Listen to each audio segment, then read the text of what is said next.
इश्क का रोग लगा के न जाओ सनम, होके जुदा ना रह पाएंगे, मर जाएंगे हम। मुझे इश्क का रोग लगा के न जाओ सनम, मुझे इश्क का रोग लगा के न जाओ सनम, होके है जुदा ना रह पाएंगे, मर जाएंगे हम।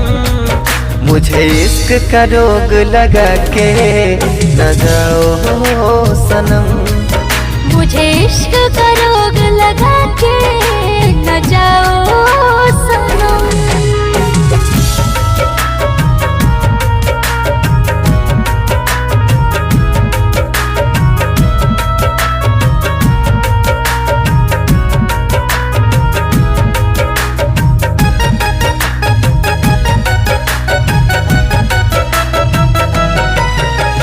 मेरी मोहब्बत मेरा प्यार ऐसे ना तुम ठुकराओ, तड़प तड़प के मर जाऊंगी, अब तो लौट के ना जाओ।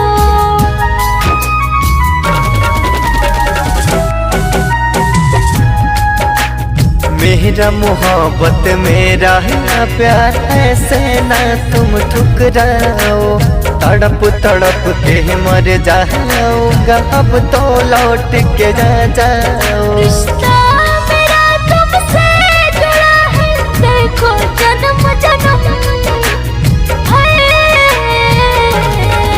मुझे इश्क का रोग लगा के न जाओ सनम, मुझे इश्क का रोग लगा के न जाओ सनम।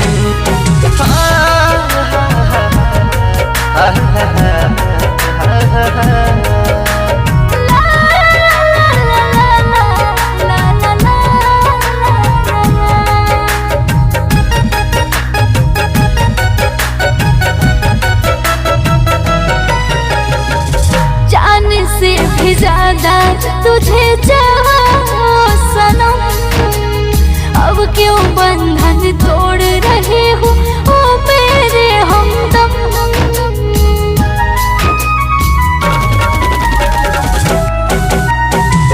जान से भी ज्यादा तुझको चाहा हो सनम, अब क्यों बंधन तोड़ रहे हो मेरे हमदम।